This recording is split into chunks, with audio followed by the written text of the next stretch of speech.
Yo, episode 253. Look who's back from Zip Dip. Back from the vid. Oh, 254? 3, sir. 53. Then which were 254? You messed up. Okay, anyway. You put that in the group chat. Damn snitching. Mr. COVID brain is back. Oh my God, this fool got COVID. I didn't say nothing. You know until right now, until I showed up live. No, you said it first. You said back from the vid. I'm gonna start tweeting it now too. I don't care if you have COVID. It's not illegal to get COVID. I'm gonna be like, hey, y'all, Caesar had COVID. He died. So we're gonna be doing a new show about reporting on every single article from the Shade Room. Exactly. Episode 253. Caesar's back. We got a lot of stuff to talk about today. I mean, not a whole lot, but we're going to do like a little fake Champions League preview, final preview. Talk about Caesar's boy Erling Haaland going to Man City. I got some questions from ESPN FC. And we'll talk about the latest rap beef between Patrice Evra and Pep Guardiola. I'm down. New rap beef in football. But Caesar, how you feeling, dog? Feeling okay. This fool said that water tastes like metal. I was like, you got COVID, dog. Yeah, that water was tasting. The first day I had COVID, water was so disgusting. And then I have like this. I have this sugarless grape juice I like to make, like powder. It's like sugar free. It's called Kool-Aid, sir. Kool-Aid is definitely not sugar free. It's called Kool-Aid. Kool-Aid is not sugar. Okay, no matter what, it's called Kool-Aid. You're right. I got COVID brain. I'm still trying to be human again. When I drank that, the first day I was sick, I was like, this is atrocious. Like it tasted disgusting. And I was so sad because I'm like, always tastes so good. Then I was drinking my water. I was like, my water tastes hella metallic. I scrubbed my Hydro Flask 3 times thinking I like left soap in there. And then I sun dried it, drank it again. The water still tasted nasty. But now water's tasting good again. That's good. You're a real goblin baby right now, drinking grape Kool-Aid, talking about it's my favorite drink right now. It's my favorite. It's so refreshing, dog. Caesar's really out here getting 10-cent I put the little powder in my Brita filter and I shake it up like that. And I'd be in there like mixing it. And then I was so excited to I was gonna drink the whole barrel when I had COVID, and I was like, wow, I just can't have this. This is disgusting. I just let it sit in my fridge and I cried. Literally. But no, COVID has sucked. I don't have like the worst parts anymore, which is probably the headache and fever, because usually when I have a fever, like it's like this battle to go to sleep, and then I go to sleep and I wake up and I feel a little better. But in COVID, you're waking up and you're just feeling garbage even more. It's like almost like going to sleep made it worse because your body temperature is like increasing while you're sleeping, and then it wakes you up. So it was really bad for 2 days. Day 3 was like only good because the previous 2 days were horrible. So now I don't have any aches anymore, but I still have a lot of reoccurring headaches and like a lot of fatigue. So I'm even scared to imagine how it'd be if I started working out. I probably get so tired. But that's why I'm like probably the most sad or concerned about is like my fatigue level when it comes to doing stuff I like soccer and all that. That's what I'm worried about. But the headaches have been probably the most annoying thing I'm dealing with right now. Well, if I could give any advice, I'd say go get yourself some zinc pills. That'd be good for you. Thank you. But anyway, Caesar got daggone Kool-Aid man out here. Wish I could show you my Brita. Is it purple? That's crazy. It's big purple. I'm really mad about that. This big and it's purple. We gotta come over sometime and have some doubt. I'll pass. Caesar, what do you think about this Champions League final we got coming up? We got Real Madrid versus Man City. I'm sorry, Liverpool versus Man City. No, Liverpool versus Real Madrid. Okay. Already disrespecting Real Madrid. I can respect it. I'm excited for it. There's some good headlines coming in. There's like this weird Mo Salah revenge tour that he's like sending out there as if I'm like, look, this is cute, but you're not that guy. Like I know you, Mo Salah, you're a sweetheart. You're not that guy. you're a little sweetie. And Sergio Ramos don't even play there no more. Sergio, like, who are you revenge toward? Like, literally, we're gonna have probably Nacho and Militao playing. Like, you're like, who are you gonna do this to? Like, Sergio Ramos was a psycho, so like he did that. And did I look the other way? Yes, I did at the time. I absolutely looked the other way. Look, it's not my job to make calls as a ref. I'm not a ref. I don't make the calls. If they don't make the calls, hey. But did I say it to Bam in person that was absolutely illegal? Yes. I was like, that's very dirty, and I hate dirty play. That was dirty. Yeah, it was dirty. It wasn't like he got away with it. I'll say that he got away. You know what it was? It was a classic. Like if you're talking about basketball, it's like vet sneak dirty play. It was like a vet sneak dirty play where you're just like, they brought this dude in just to get this guy injured real quick. That's all he did. But like that was how it felt, and like I didn't feel crazy about it because I've seen it so much in history. You have a problem. Half your mouth is covered, so no one even knows you're eating. It's only your eyeballs showing when you talk to me. Why are you snitching right now? You just showed it. Nobody watches her. Oh yeah, we get 2 views on YouTube. No more. Sorry guys. Our YouTube is real rough, so please like and subscribe to YouTube. God Lord, we're averaging 1.2 views this video, and there's 2 of us on the show. We can't even get 2 views on a damn YouTube. It's like we don't even watch our own content. That's how rough it is. But please go to our YouTube and subscribe. But no, like that was a dirty play. The headlines are good. I think there's some things I'm scared about when it comes to the matchup against Liverpool. That's another classic team that can, if Real Madrid is sleeping, they can punish us real quick. They also have depth, which is dangerous for Real Madrid too. They have some hitters that come off that bench. Like, I think Brahim Diaz, when he comes on, like Luis Diaz, like when he comes on, like he's a really good like 6-man. Basically, he comes on, he makes an instant impact, and it's because he has a foot. Like you just give him 2 feet and he cranks that ball. I'm like, the damn Colombian. Like give him some space, he's gonna punish you. So I'm excited to see it though. I think Real Madrid still has a really good chance.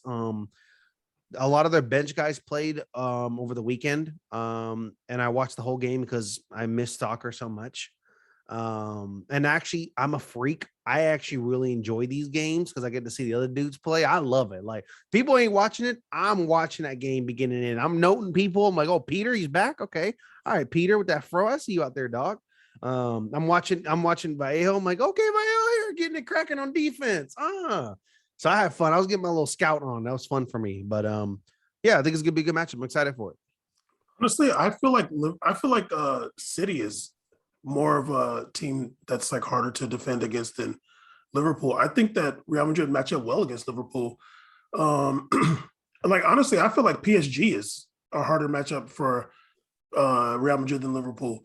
Luis Diaz obviously is really good, but the starting lineup, I would imagine Luis Diaz might end up starting.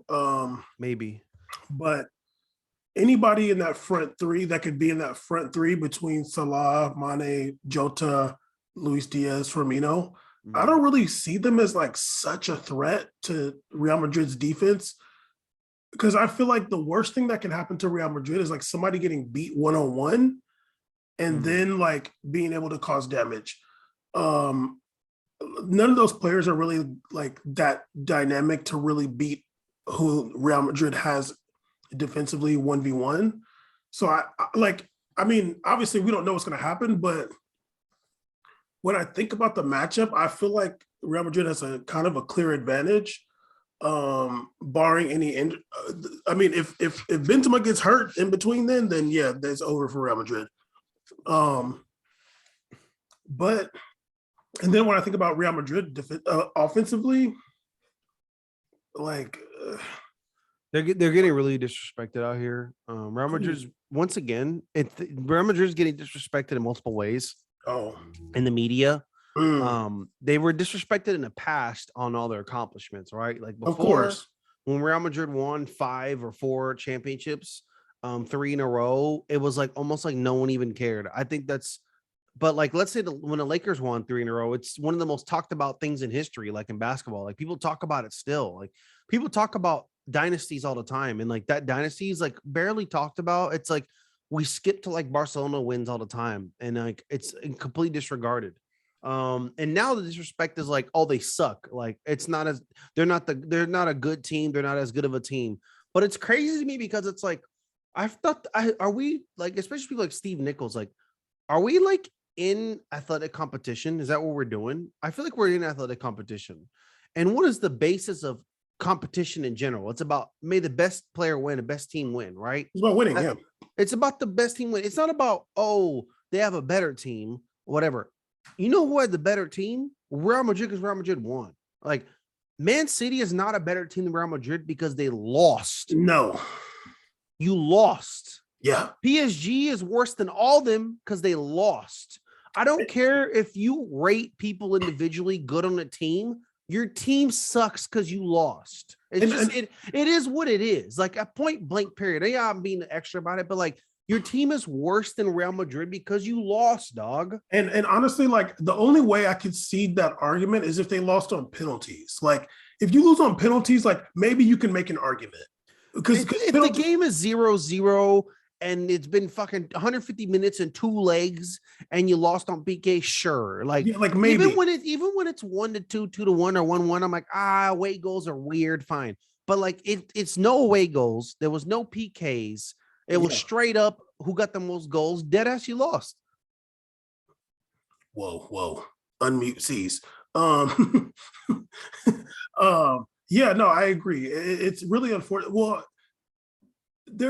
I don't know what it is about the Real Madrid hate in the in the mainstream soccer media. I don't know why that is. But when you look at like the team through like the back line, the midfield, and the forwards, I think that Real Madrid has a clear advantage. Like I'm gonna pick Mendy over Robertson.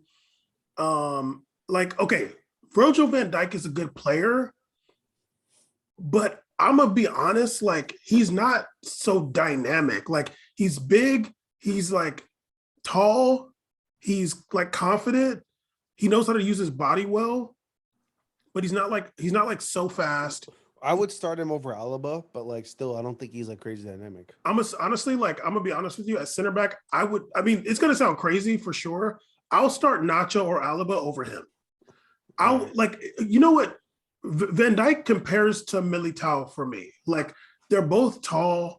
I think Militao's faster than him now, but like they're both tall. They use their body well. But like Virgil van Dijk against like Vinicius Jr. is like a wash. Like, well, I'll say this. I think if you're talking about making a real team, you can't have. I don't think it's very good to have a Militao and a Virgil van Dijk. I think that's why people don't really understand how good Real Madrid's defense is because the other teams have like very traditional, old school, big guys in the back running around. Real Madrid goes, we have one big, tall, athletic guy who can do it all still. Yeah. And then we have another guy who's smaller, who's like very good on his feet, very mobile, very dynamic. And when you have that combo, that's dangerous. It's like when like Medel used to play center back for Chile sometimes. Like he may not be like a heading monster, but he's a pest. He's frustrating. You can't get away from him.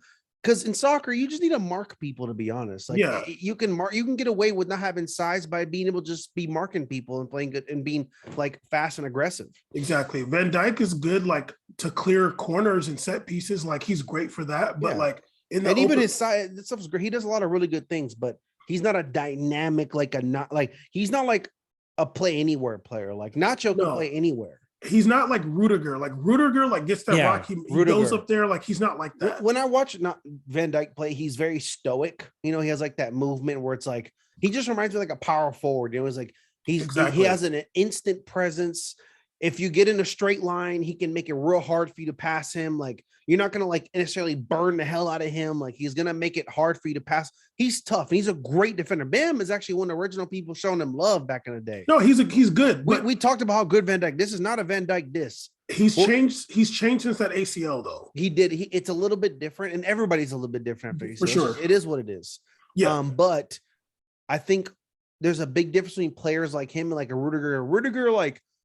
Rudiger feels very versatile, and Rudiger also is like he has like this very intense speed about him. Like exactly when you watch him play, like his bad plays are as a result of his like defensive mindset. Like when I watch him make a bad play, like a foul, some of that, I'm like, it's because he's just like, if he's there 1 second earlier, it's a phenomenal play. It's just, it is what it is. It's like Kamavinga, like he'll get the yellow card, but you'll see that time, like, damn, that's a really good defensive play, because like that's the life to him, Casemiro, those kind of defenders, like they live that risk, but that's what makes them so good. And they have the athleticism to make up for those mistakes too. Exactly. What's the name? So honestly, I'll pick Real Okay. Madrid center backs over Liverpool center backs. That's still a tough one for me, but I can absolutely respect your stance. Yeah, right back. I'm like Trent Alexander-Arnold and either Danny Carvajal and or Lucas Vasquez. Like Trent Alexander-Arnold's better than them, but it ain't like that crazy. Midfield, I'm gonna pick Real Madrid's midfield over Liverpool's midfield, and the forwards, like like Liverpool has better players, but Liverpool has better wingers, Salah and Mane. Like it's yeah, but Mohamed Salah is not making those runs like he used to. He's not getting out in open space like he used to, like jetting down the field. Mane, that's not even how Mane he can only do plays. it for so many years, dog. Yeah, Mane doesn't play like that. So like when you're talking about Vinicius Jr. and Benzema, and like we don't know who's going to start on the right, but like honestly, I'm going to take them two over what Liverpool's doing right now. I am. It's hard, but I'm because although Luis Diaz can do some of what Vinicius Jr. does, he's not like I would pick Vinicius Jr. over him. But when you're talking about Benzema too, and just the way that Benzema connects with the midfielders and stuff, like it makes it hard, dude. Honestly, I mean, let's keep it real. Let's keep it real. Wingers wise, I'm taking Mane and Salah. Like I love Rodrigo and Vinny. Like I love these dudes. Like watching them play, watching Rodrigo come in the field makes me smile. Especially as like when it's players that you followed since day one, like you've watched them in like Castilla highlights and you see the journey, and they're and me and Bam both watched the season after Ronaldo left when Real Madrid was having a rough time, and Vinny played like 33 games. You're just watching this kid like try to make it. You're like, it's great to see this talent that's grown. Now, right now today, if I'm like doing like picking up for the play, like I'm gonna pick up Salah and Mane as overall better players. Like I'm still gonna do that. But if I'm talking about the trident, like the three top versus the three, I'm gonna pick Real Madrid because I think it's not really being talked about as much as the best striker in the world right now is Benzema. And like, no matter what lineup you have, and they've done this in history, when you have a 9 that's the best, it makes up for everything. It doesn't even matter if the guys next to you are great or not. That 9 being elite will make people better around him. Like he's the person that no matter who's playing, if it's Asensio and we have Ceballos, I don't care, or whatever, Asensio and anybody playing winger, like anybody, it doesn't matter, because when Benzema touches the ball, you get this weird feeling that like don't give this man space. Like don't even play around, because he can make something happen no matter what. He's in incredible form right now. He's extremely dangerous, and his play style makes people around him better too. Sure. Meanwhile, Liverpool's play style is a system, so they can just plug people in that middle for the false 9, no matter who it is. Sometimes Mane's there. Firmino used to be there. Jota's there. They're just putting people in there because the system works great. But Real Madrid, it's not going to be like that. It's Benzema is so good that he's like elite. He makes the position better overall, because you've seen Real Madrid when Benzema was out, it was rough, dog. It was terrible. It was very rough. Like it's not a system at all. It's a lot of it is like, yeah, we have a formation, but it's not the system that's resulted in the goals. It's the player. Like the player himself is actually that good. He's making this happen for the team. Yeah. So overall, I'm picking Real Madrid's offense, but if we're just talking straight wingers, I'm picking Liverpool's. And which is fair, like. And it's a tough one. That's not an easy pick. I'm like, fuck. Like, I mean, I might even regret it. Yeah, no, honestly, it's like when I'm seeing Liverpool play recently, when I watched them play against Aston Villa, like Aston Villa sucks, but like they like Mohamed Salah is just like not the same. And Mane, is still good, but like it's not like how it used to be. Like it's still like, I don't know if they're just like getting older or they just play a lot of matches. There's a lot of miles on those legs for them too. Jota's good in that false nine position. Firmino doesn't really get so much playing time. I feel like Luis Diaz does add an element for them that's like better. Like I feel like if I was Klopp, I would put Mane in that false nine and put Luis Diaz on the left. Which is usually when Luis Diaz comes in, Mane slides over. Yeah. And maybe like try to bring Jota later, depending. You know what Luis Diaz reminds me of? It reminds me of Swerverton, where it's like he comes in, he tries to get on that right foot because it's going to be lethal. Like he just needs to get on that right foot. Yeah, but he's a worker. Like he's a really headers. He's a really good player. Yeah, they came up. That was a great transfer for them. One of my favorite teams too, Porto. Over you. But yeah, it's going to be a good final. Like I'm excited for it. I'm glad we don't have some all EPL final. Thank God. Yeah, it's going to be dope. It's going to be a good match. Hopefully, there's no injuries that are consequential on either team before this match. But I was nervous when Madrid wasn't subbing some people out. I'm like, please sub them out. Please sub them out. Sub them out, please sub them out. Like, don't be leaving Vinny on to so long that he gets a hat. I don't want to. Vinny sweat in the second minute, but can we sub him out now? Yeah, he has our hat trick. Can he get him out the game? He has a hat trick. Let's get him out. But anyway, speaking of EPL, Caesar, we got the big news recently that your boy Julius Erling Halaand, Netherlands. Julius, that'd be great if his name was Julius. Is going to Man City. I think it was like 70 million pounds, the transfer. What do you think about it? Haaland's a little ratchet baby. He really is. I watched that video of him yelling at the dudes in the club, which is great. You can tell he's a little ratchet thug baby.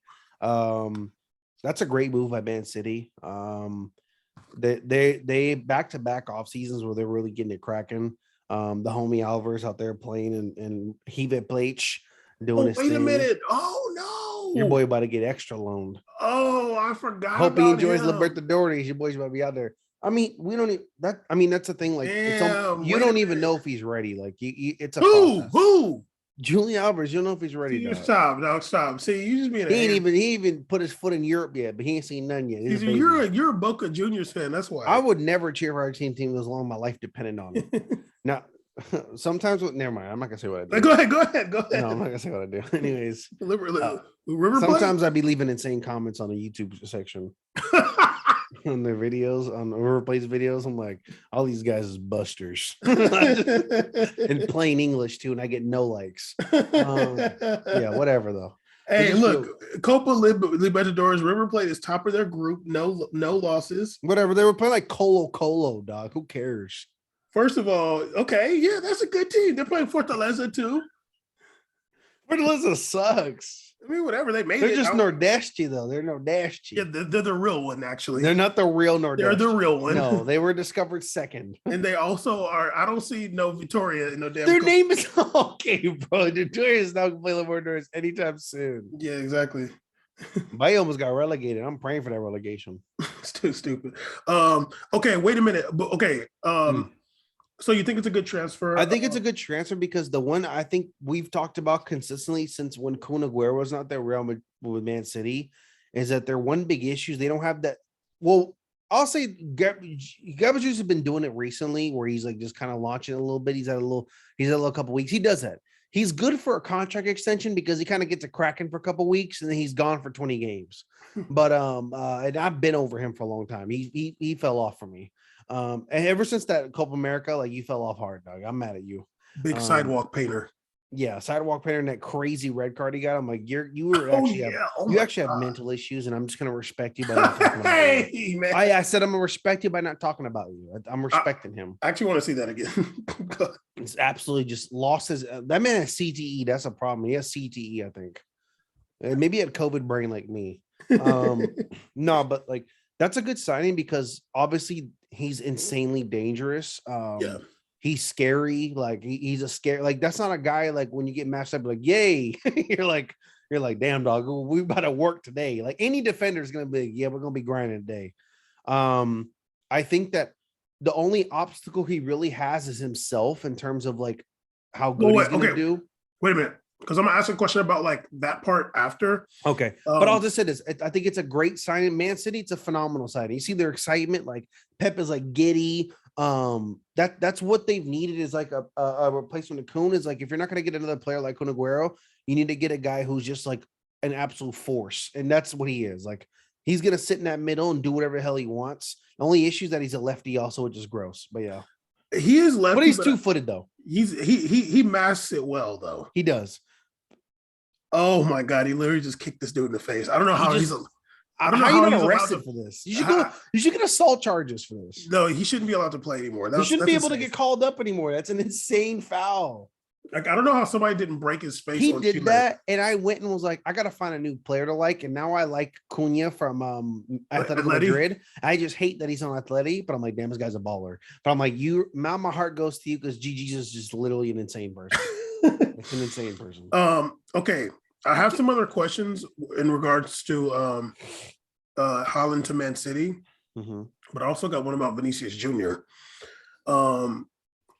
So this is a question that they asked on, I'm gonna ask this one first actually, because you were just mentioning like himself being an obstacle. Whoa. What? You all right? It says we're not out of time. This meeting's gonna end in 10 minutes. Oh, dang, I see that. Oh, damn, did they change it? Okay, well, let's hurry up. All right. Okay. Actually, so how could it not work for Haaland? You were saying like it could not work. Like I think Haaland is like really good at a very young age and like very dominant. I think it's good to be good when you're young, but when you're dominant, it's a little bit scary about how you're going to be mentally as a player. Premier League is rough. It can be rough play. Even watch someone like Ronaldo, like it can be like where it's hard for you too. So I think with Haaland, I think like I'm just afraid that like he might get in the way of himself sometimes, and he might not like his attitude. His attitude might be an issue when it comes to Premier League. But like I said, he's 21 years old. Like, damn, you're gonna have the edge, you know what I mean? And even Ronaldo, when he was 21 in Man U, he was having issues too with his attitude. But like, it's something I think he could be fine with. But that's the only obstacle I'd be a little bit concerned with if I'm scouting him as a scout. Yeah, and also he's a really big body, and I feel like that in soccer, like soccer's not really, especially as a forward, is not really made for that. There's only been a few exceptions. No, I'm saying, but like as a sport overall, it's not really made for like that big, heavy body like that. And he's had some injury problems already, which is normal, like whatever. He could end up having more injury problems. And also I would say like he's Manchester City, like Pep likes to play a certain system in a certain way. He's never played like that. And we don't know if he's going to be able to like work with that. I mean, I'll say this though, as a counterpoint, he has been in like German coaching, like in a German program. So maybe I'm sure he might be conducive to that. I think he'll be fine. Nobody plays like Pep though, dude. No, he does. I think personally he'll be fine. Okay, we'll see. Okay, how do you think Harry Kane's feeling about Haaland going to City? Because it was supposed to be Harry Kane going there last season, and it didn't happen. I'm gonna be stuck here in London forever. Seriously, I'm gonna be stuck at a winless club for the rest of my life. Can you see Harry? Like, where could Harry Kane go? I think he's gonna die there, dog. Yeah, you're right. He's gonna die at Tottenham. Then he's gonna go play for Bristol City. Okay. Also, Caesar, this is a question on ESPN FC. Do you think Vinicius Jr. will end up having a better career than Neymar? Oh, damn, dog. Career in terms of accolades? Just whatever, dog. I'm going to say no. I know Neymar hasn't won a World Cup, but that guy has done a lot. It's been a lot. That's a lot. Yeah, very early. Well, I don't know. I don't know what Vinicius' trajectory is like. I don't know what the contract negotiations are like right now. I don't know what the deal is with him. He looks very happy and prideful, and damn, do they love him out there. They go crazy about him. He's a little rock star there. But to say the Neymar thing, damn, that's rough and early. Like Neymar is damn near about to pass Pele in goals for the national team. So it's like, I wait and see. It's too much right now. Right now, I'm going to say no. I think that, okay. That's hard. Depending on if Neymar is on the team and they win the World Cup this fall, then Neymar will probably redeem himself. But if that doesn't happen, at least Vinicius Jr. won't ever have this poor reputation like Neymar has. Oh, yeah. No. Yeah, no, like Vinicius right now, as long as he keeps going scot-free, he'll be fine. Yeah, like he's like a likable person. He doesn't seem as insane as Neymar. Neymar has like Disney Channel kid brain, so it's like you don't know what's going on over there. You don't know what could happen. You know, Disney Channel kids be wilding out when they're older. Is Neymar the Orlando Brown of soccer? He's a. Is that his name? Yeah, when Orlando you watch the Brown? documentary, you were like, "This is definitely a Disney Channel kid." Goddamn, Wasn't that his name, Orlando Brown? They were like offering a whole pipe dream to him around Real Madrid when he was 12. That's definitely what you're. That's just too much. Vinicius Jr. just trying to get some disco dancing on. He's just trying to vibe. That's gonna be the name of the episode. Is Neymar the Orlando Brown? Do not do that title. See, I'm gonna do insane. That's hurtful to the culture. I'm not doing that. That's so bad, dog. I'm not doing it. You're not doing this. Caesar, can you give me a picture? I'm not doing no. I'm not doing this. I'm not doing Orlando. Is Neymar the Orlando Brown of soccer? That's a horrific title. That's horrific. Do you understand how bad that is, dog? That man's an insane person. I don't care. Stop eating ice cream. Come on, dog. I'll make the picture myself. Okay, Caesar. Okay, we don't have enough time to really get into this, but Patrice Evra went off on Pep Guardiola. And I don't know if you saw my tweets about it. I was excited when I saw the videos. I'm like, I can't wait for Ben to talk about this. Patrice Evra, who's a coon, he said that Pep doesn't like players that have personality. He said as a coach, he honestly, like I would actually like to get into this more because actually Patrice Evra says something that justifies something that we've been saying. I'm just gonna read it real fast. It was about him saying like, "Oh, he makes it." No, we're not. I'm not gonna let you try to spoil it. I'm not gonna let you do that. Come on, Doug, 4 minutes. Read. Okay. This is Patrice Evra. He says he tells you everything you need to do. I remember that Henry, for example, when he was at Barcelona, Guardiola told him to stay wide, but Henry came inside to do a 1-2 with Messi. He scored, and after the first half, Guardiola put him on the bench. He took him out just because he didn't respect his directives. He said, so yes, he's a great coach, but you have to be careful when you give so much information. We also saw him on the bench before the Real Madrid match, the one they lost. It seems like there are 20 people in his head. His brain is already burning. It's incredible. He says there is no plan B when they're in trouble. When Man City's in trouble, what do? They look at the bench. They look at the bench. They don't take their responsibilities. Now, this is what Patrice Evra said. He said a coach like Ferguson was not good at tactics, but he said, I'm the boss, but on the pitch, you are. Which is very true. What we've been saying this whole time. There really ain't no tactics, really. There's no tactics. You're just doing the stuff. You're just doing it. Yeah. Alex Ferguson was like, I'm just going to get the best players in the world. I'm going to run all the trainings and stuff. But when they get in the field, they just make it happen. You're going to get good players. You're going to put them in the right position. You're going to tell them where to play. Like what's the best place for them to play. But they're going to play this sport just like basketball. You've been playing your whole life. There's pretty much only like a few things you can do, you know? And this Evra did drop some bars though. There was more, but he dropped a little bar right there. Sir Alex Ferguson, one of the most successful coaches ever.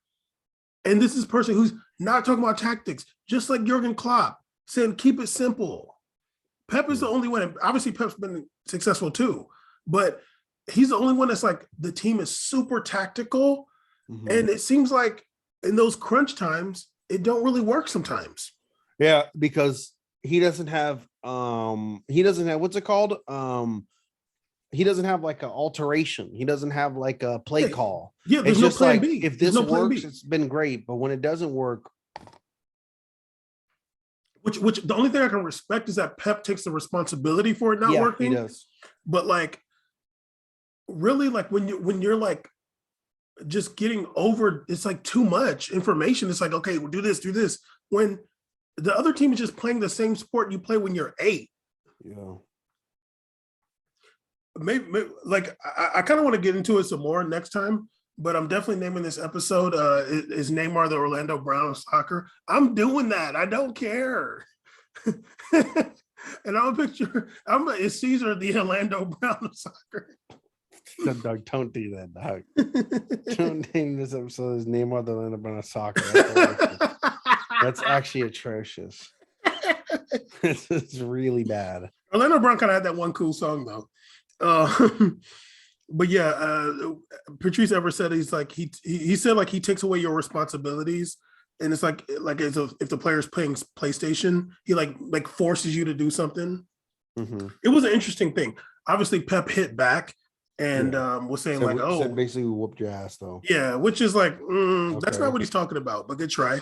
Yeah, I mean, I'm down for the hood comeback, but it's like that's not really anything. Yeah, but I want to hear the tracks when they come out.